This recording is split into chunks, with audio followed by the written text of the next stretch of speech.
Yo, what's up? People who check me out on the YouTube, need y'all listen up real quick, like, okay? This is a plan, I believe, it's come from God for Jesus in his proclamation of how the world's supposed to be. Like, I got this thought and this belief in my head instilled, but the thing is, when, I don't know, I think there's a time in life when he decides to open up your eyes to see the world around you, instead of letting, you know, being like in the world, part of it.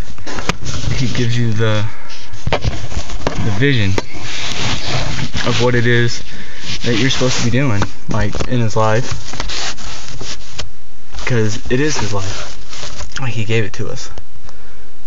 Oh man. Alright, I'm gonna tell you here, I can't do a bunch of things at once because I'm trying to concentrate on what it is I need to say to you, and I want to try to do all this other stuff, but I'm gonna try to rig this thing so I can just talk and have 100% focus on driving this car as well. Okay? So 1 second. So I'm still trying to get this thing rigged up. I gotta, like, my phone, if I pause it on the record, and then it's got like a minute and 15 seconds maybe, and it'll be like boop, boop, and I'll lose the whole video. So like, it wouldn't be that one continuous video. It'd be like part 1 and part 2 and no. So yeah, I will get to the story. I'm just gonna rig this so I don't gotta hold it. 1 second. 1 second. So we'll see if this works. Looks a little iffy. Kind of stiff to put in there. Didn't beat the money. I guess.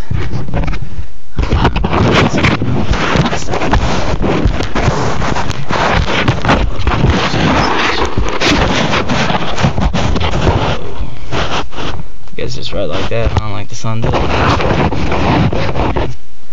Whatever, dog. Yeah, alright. So, back to the story here. It's not a story, yet I feel it is a vision from God. It is a path that I need to take. I just need to share it real quick so I can have reference of what it is. So a lot of things happen in my life really quickly here. I just put in my 2-week notice. I will officially, on paper, Monday night, I come in, I'll have that paper turned in. They'll get it Tuesday morning. So 2 weeks notice on my job. I don't have another job lined up, but something told me I had to go. It was time to go. Couldn't do it no more. Third shift was tearing up my family, and yeah. So during this time, like 4 days prior to the 2 weeks notice, the interview with the HR and all that, not the interview, but the meeting,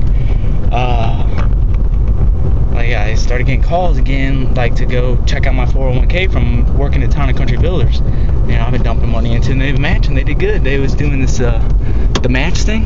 It was tight. I think they're matching like $3 or something. I don't know. But so, I had this, sum of money then saved up, just sitting there, because when I left my job, I couldn't roll it over right away. I had to work at a certain place or at Omega there for a year before I can start 401k.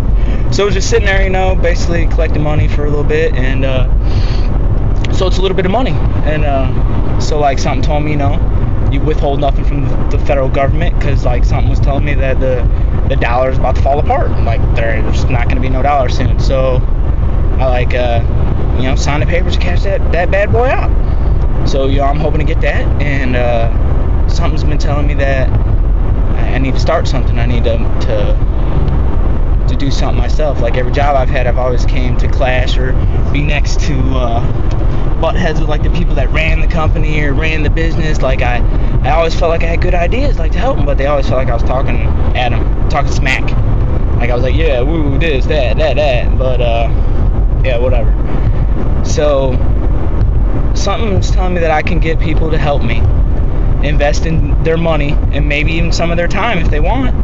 I want them to invest time in me and share what it is this vision is. I feel like I need to buy a building, but I don't even have to buy a building. I've already talked like years ago, for some reason, to the city of Elkhart about maybe donating me a building that's all run down. I'll turn it into something great, you know? Like, I'll make it nice, right? You know, make it downtown Elkhart, you know, part of Elkhart anyway. Like, make it nice, because the building's just sitting there abandoned. So he's like, yeah, you know, woody woo, go look around, blah, blah. And he asked me if I had a financial background at the time. You know, I didn't know. I was just going to get some intel. You know, that's kind of what I told him. And, but now I feel like I have the financial backing, because I can take what I got, and if somebody come match me, or even anybody to help me out do this, like, I want to build a skate park in a building, in a rural, in the city here, in the COE. I would also get like a mom and pop restaurant that's here in town. We got like the Cockadoodle Cafe and some other mom and pop restaurants. Now I want to put them in the skate park, give them their own face on the side of the building, so the regulars can come in. But now, you know, on the back part of it or whatever, it'd be like you know, the skate park people could get there, eat, or whoever else was in the back of the building. Because, you know, yeah, I would like to install like basketball courts right there, you know, I mean, basketball courts. But eventually, too, long-term goal, man, I'm a positive dude, like I said. I like to reinforce people positively, and it's all because of Jesus Christ. So, like, you know, I'd be sharing that, and I really feel like I could like share the word well, you know what I mean, with the people that could relate to me. You know what I mean? It's all about who you relate to, because everybody's different, right? We all have differences. So if you take your difference and go meet somebody else with that same difference, you're all going to get together, and, you know what I mean, it's going to work better, right? Your relationship, you're going to be able to function better. Like, you got to be kind of nice and kind to everybody, but certain people you just, like, you click with. And, like, that's how I've been feeling lately. The crazy thing about all that is at church today, that's all they talked about. How I've been feeling is like what he was talking about up there. Like, I've been thinking about this in my head, like, you know. And then I go to church today, and I call this word confirmation. Confirmation, that's what I call it. Because yeah, it confirms to me that what I was thinking was from God, because, you know, I was in the GCC building. Awesome. My friend Rob, he's a really great talker. He's funny, cracks me up, and I can relate. That's the guy I can relate to. And I don't know, I just see big things. I see a building, I see a skate park, I see mom and pop restaurant in the building, I see basketball courts. There's one other big thing. I see the pro shop. I got the house of bikes I represent, where I get all my bike parts from. Have since I lived here, and they're nice bike parts, the best, top of the line. And I want to put, you know, have the pro shop up down in the skate park, give them their own face in the front of the building, but in the, you know, in a part of the skate park connected to their face, so they could have their main customers, the people that normally come, and then the people from the skate park, the kids that are like wild and such, like me, and, like, you know, being kids, they would be able to go to, like, the pro shop, the back part of it, where all the crazy bike parts and all the tight stuff was. So yeah, but that's the plan. Please, I gotta go. I hope I didn't pass 15 minutes. I gotta get gas. I love you guys. Anybody can help me out, man. Reach me, email me, dirtyred.jw@gmail.com. Love y'all. Praise Jesus. Jesus bless this message to all. Thank you for all you've done in my life, and just help me succeed in you and putting you first, because you are the one that blesses, the only one that can bless in such a way that's an excess. Love you. Dubs, deuces. I'm out.